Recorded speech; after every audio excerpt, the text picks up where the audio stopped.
বাসাবাড়ি থেকে বর্জ্য সংগ্রহ বিল ১০০ টাকার বেশি নিলে বা নিয়মিত ময়লা অপসারণ না করলে সংশ্লিষ্ট বর্জ্য সংগ্রহকারী ঠিকাদারি প্রতিষ্ঠানের লাইসেন্স বাতিল করা হবে, এমন হুঁশিয়ারি দিয়েছেন ঢাকা দক্ষিণ সিটি কর্পোরেশনের প্রশাসক মোহাম্মদ আব্দুস সালাম।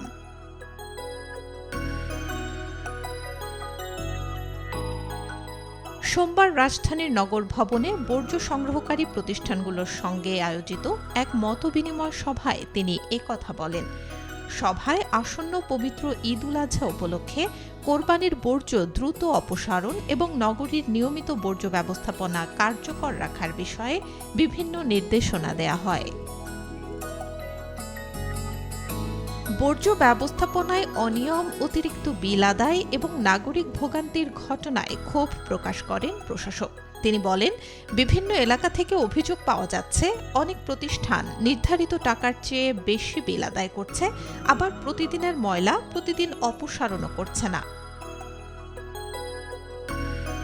প্রতিটি ফ্ল্যাট বা বাসাবাড়ি থেকে মাসিক সর্বোচ্চ ১০০ টাকা আদায় করা যাবে এবং তা অবশ্যই নির্ধারিত রসিদের মাধ্যমে নিতে হবে বলে স্পষ্ট করেন আব্দুস সালাম।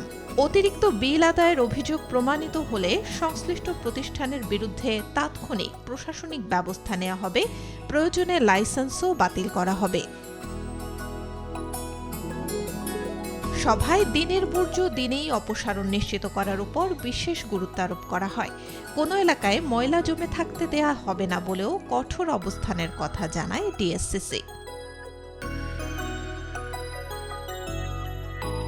আসন্ন ঈদ-উল আজহা উপলক্ষে বিশেষ পরিচ্ছন্নতা পরিকল্পনার কথাও তুলে ধরেন প্রশাসক। তিনি বলেন, কোরবানির ঈদের ৩ দিন কোনো পরিচ্ছন্নতা কর্মী বা সংশ্লিষ্ট কর্মকর্তা ছুটিতে থাকতে পারবেন না।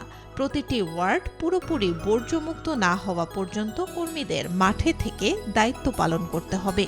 ৩ দিনের জন্য কোনো লোক ছুটিতে থাকতে পারবে না। এমনকি কোনো বাসা থেকে নির্ধারিত স্থানে বর্জ্য না রেখে রাস্তায় বা খালে ফেললে সংশ্লিষ্ট বাসার বিরুদ্ধেও ভ্রাম্যমাণ আদালত পরিচালনা করা হবে।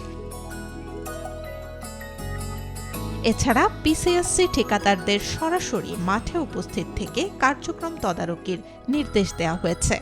দ্রুত কোরবানির বর্জ্য অপসারণে পর্যাপ্ত ভ্যান ও জনবল নিশ্চিত করার কথাও বলা হয়। পাশাপাশি নাগরিকদের সঙ্গে সৌহার্দ্যপূর্ণ আচরণ এবং পরিচ্ছন্নতা কর্মীদের পরিচ্ছন্ন পোশাকে দায়িত্ব পালনের নির্দেশনা দেওয়া হয়েছে।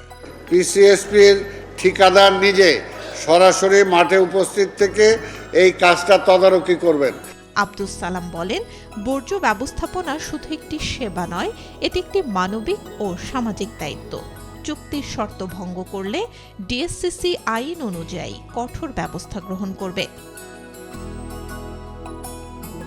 সভায় ডিএসসিসির ঊর্ধ্বতন কর্মকর্তা সহ বিভিন্ন প্রাথমিক বর্জ্য সংগ্রহকারী প্রতিষ্ঠানের প্রতিনিধিরা উপস্থিত ছিলেন।